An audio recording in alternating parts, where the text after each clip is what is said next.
How does something travel through nothing? What are you talking about, Albert? I imagined I was riding alongside a light beam. Ya, tentu kalian suka dengan adegan-adegan keren seperti ini. Ketika ada Flash dalam film Justice League bergerak sangat cepat, digambarkan seolah waktu berhenti. Hal yang sama juga diperlihatkan oleh Quicksilver dalam X-Men. Walaupun ini hanya fiksi, tapi tahukah kalian bahwa adegan ini mirip seperti yang dibayangkan Einstein ketika merumuskan teori relativitas? Dalam biografinya disebutkan bahwa ketika Einstein umurnya 16 tahun, dia membayangkan apa jadinya kalau dia bergerak dalam kecepatan cahaya. Einstein, wake up! I wasn't sleeping, sir, I was thinking. When you were traveling the speed of light alongside the wave, I appear frozen in time. Berawal dari imajinasi saat remaja inilah, 10 tahun kemudian Einstein berhasil merumuskan teori relativitas. Teori yang menentang hukum fisika secara radikal yang mengatakan bahwa waktu tidaklah mutlak. What are you saying? Time is not absolute. Waktu bisa lebih cepat, lebih lambat, bahkan waktu bisa berhenti, tergantung seberapa cepat kalian bergerak. The faster we move through space, the slower we move through time. Di mana logikanya dan bagaimana ceritanya Einstein bisa mengubah pandangan semua orang tentang waktu? Simak video ini sampai habis, kita akan bedah otak gilanya Einstein. In other words, what is time?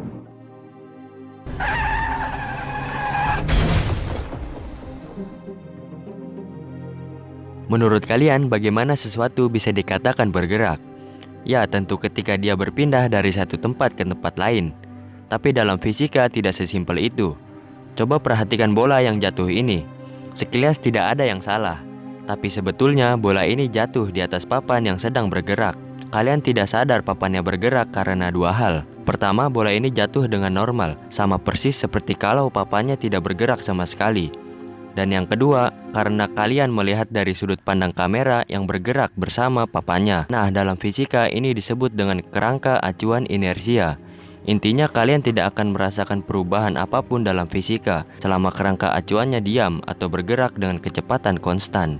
If we were moving along in this frame of reference and we couldn't see the surroundings, then we wouldn't be able to tell by this experiment that we were moving at a constant velocity. As a matter of fact, we wouldn't be able to tell by any experiment that we were moving at a constant velocity. Ini persis seperti yang kita rasakan di bumi. Kita merasa bumi itu diam, padahal bumi itu terus berputar dengan kecepatan sekitar 1600 km per jam. Kita tidak merasakannya karena kecepatannya konstan. Begitupun ketika kita di pesawat, ketika pilot sudah mengumumkan boleh melepaskan sabuk pengaman, kita bisa beraktivitas secara normal. Kalian bisa makan dan minum seperti biasa. Kalian juga bisa berjalan seolah pesawat itu tidak bergerak. Padahal kecepatan pesawat bisa mencapai 800 km per jam. Nah, tapi situasi ini menyebabkan satu masalah. Here, the cart moves by, the ball will fall and you can watch in the slow motion camera. Begitu kalian mengubah sudut pandang keluar dari kerangka acuan tadi, kalian tidak akan lagi bisa mengukur gerak sama seperti sebelumnya. Dalam kasus bola tadi, ketika kamera dipindahkan ke meja, lintasannya menjadi tidak lurus, tapi menjadi parabola. Ini yang disebut dengan gerak relatif. Nah, gerak relatif inilah yang mengganggu pikirannya Einstein. Mengapa? Karena pada akhirnya tidak ada satu acuan pun yang bisa kita jadikan patokan untuk mengukur gerak secara mutlak karena semuanya bergerak.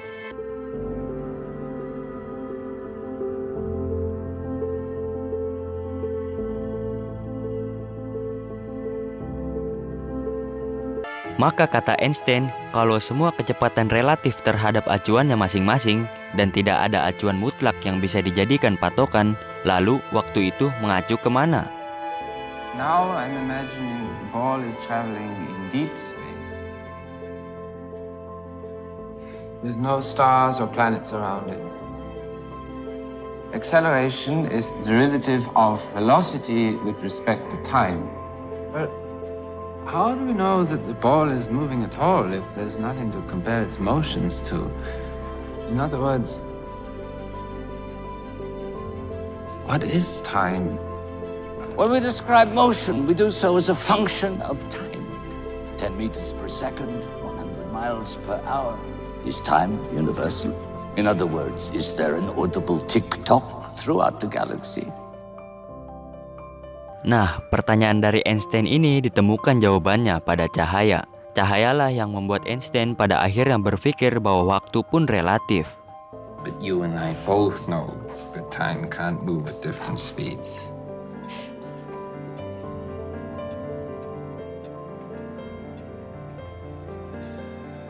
Unless it could.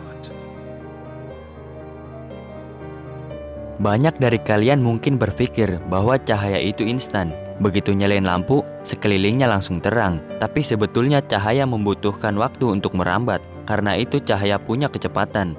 Tapi ada yang aneh dengan kecepatan cahaya. Dan itu membuat semua fisikawan bingung. Di zamannya Einstein sudah umum diketahui bahwa cahaya adalah gelombang. Ini dibuktikan oleh Thomas Young dengan adanya interferensi pada cahaya. Tapi cahaya sebagai gelombang menimbulkan masalah. Gelombang pada dasarnya adalah gangguan yang merambat pada sebuah medium. Contohnya air. Ketika kalian menjatuhkan batu ke kolam, tercipta gangguan pada kolam tersebut dan gangguan itu merambat di atas air. Begitupun dengan suara. Suara adalah gangguan yang merambat di udara. In this case, the medium is a disturbance of the air, which, when it hits your eardrums, is interpreted as sound. Jadi jika gelombang air merambat pada air, suara merambat pada udara, lalu cahaya merambat pada apa? Ini yang menjadi misteri pada saat itu. Ditambah kenapa cahaya bisa tembus di ruang hampa. Buktinya kalau kalian masukkan jam waker ke dalam ruang vakum, suaranya tidak terdengar karena di dalamnya tidak ada udara yang bisa merambat suara. Tapi cahaya tembus ke ruang vakum, karenanya kalian bisa melihat jam waker itu bergerak. The fact that they could see inside it meant that there still had to be something left in there. Just as air carries sound waves, they believed there had to be a medium carrying the light waves. Maka pada saat itu para ilmuwan menduga adanya satu medium yang tak terlihat, yang diberi nama luminiferous ether atau ether. Scientists think that light travels through its own special invisible medium. They call it the ether. Sayangnya semua percobaan yang dilakukan para ilmuwan untuk mendeteksi keberadaan ether gagal. Percobaan yang paling terkenal adalah percobaannya Albert Michelson dan Edward Marley. Mereka mencoba mendeteksi ether dengan menggunakan alat yang sering disebut interferometer.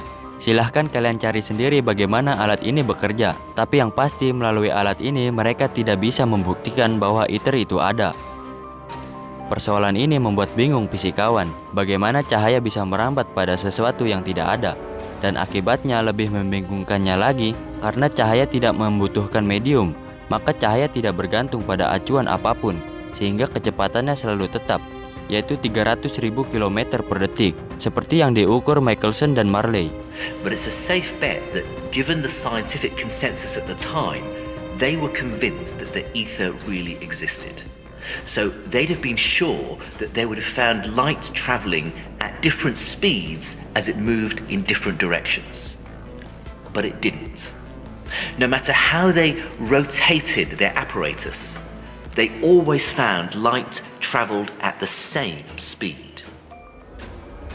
Nah, fenomena ini pun sudah mengganggu pikirannya Einstein sejak SMA, sejak usianya 16 tahun. How does something travel through nothing? What are you talking about, Albert? I imagined I was riding alongside a light beam. Guess what happened? Pada waktu itu Einstein membayangkan sedang bersepeda kejar-kejaran dengan cahaya. I'm a light beam traveling to Earth. Now catch me! How fast must we go? About 300,000 kilometers a second. Dan ketika berhasil mengejarnya, dia membayangkan cahaya itu berhenti. When you were traveling the speed of light alongside the wave, I appear frozen in time. Einstein pada saat itu tidak terlalu paham apa artinya. Tapi 10 tahun kemudian, pada tahun 1905, Einstein akhirnya menemukan jawaban. Dan itu akan mengubah pandangan semua orang tentang waktu. I've completely solved the problem. What are you talking about? Close your eyes. Pretend you're overlooking a train track. Einstein mulai berpikir waktu itu tidak mutlak, karena yang mutlak adalah kecepatan cahaya. Einstein membawa kita membayangkan ke situasi seperti ini. Bayangkan kalian berada di pinggir rel kereta dan melihat kereta itu bergerak super cepat. Lalu kalian melihat dua petir menyambar secara bersamaan di dua sisi gerbong. Bagi kalian yang ada di pinggir rel, kalian melihat kedua petir itu secara simultan, tapi tidak pada orang yang di dalam gerbong. Mengapa? Ingat, untuk melihat sesuatu, cahaya harus sampai di mata kalian, sedangkan kecepatan cahaya selalu tetap. Nah, karena kereta mendekat kepada petir yang di depan dan jauh kepada petir yang di belakang, maka kalian akan melihat petir yang ada di depan terlebih dahulu, baru setelah itu melihat yang di belakang.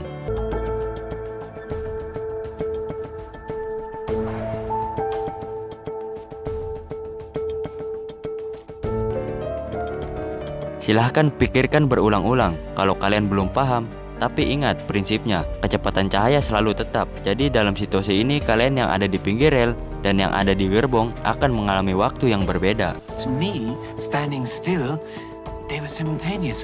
How could the two of us experience the same event differently? We couldn't. Unless... Time is not absolute. Maka di sini Einstein merumuskan teori relativitasnya dengan menjadikan cahaya sebagai acuan. Dibantu formulasi matematis yang disebut transformasi Lorentz, Einstein menunjukkan kepada kita bahwa waktu akan berbeda bagi setiap orang. Semakin cepat kita bergerak, semakin lambat waktu yang kita alami. Fenomena ini kemudian disebut dilatasi waktu. He saw time dilation as a mathematical quirk. It's not. The faster we move through space, the slower we move through time. Then Einstein imagined what that clock would look like if it were moving relative to us.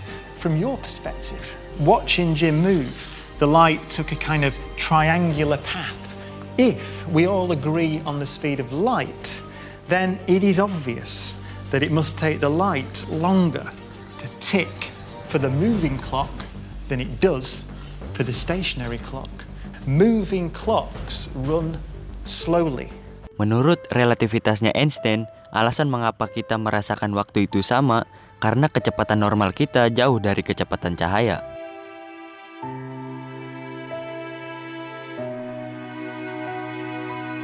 Maka kalau kalian masukkan ke dalam rumusnya, faktor perbedaan waktunya hampir tidak ada. Tapi seandainya kita bisa bergerak mendekati kecepatan cahaya, misalnya 80% kecepatan cahaya, maka waktu bisa melambat 2 kalinya. 99% kecepatan cahaya, waktu bisa melambat 7 kalinya. 99,99% kecepatan cahaya, waktu bisa melambat 70 kalinya.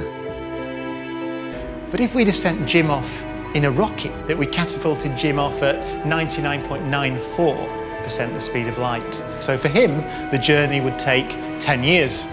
But for us, with our watches ticking faster than Jim's, 29 years would have passed. When I'm up there in hypersleep, or traveling near the speed of light, or near a black hole, time's gonna change for me. It's gonna run more slowly. Ya itulah relativitas. Memang terdengar halu dan fiksi, tapi kata para fisikawan, betapapun anehnya, itulah cara kerja alam ini. Dalam kata lain, cahaya menjadi alasan mengapa kita melihat dunia ini seperti adanya. So this line seems to restrict the movement of things. Things that travel slower than light are condemned to live inside this area. Tapi ada satu pertanyaan lagi yang mungkin ada di benak kalian. Bagaimana kalau kita bergerak dengan 100% kecepatan cahaya? Maka waktu sudah tidak berlaku lagi. Artinya, bagi cahaya, waktu itu tidak ada.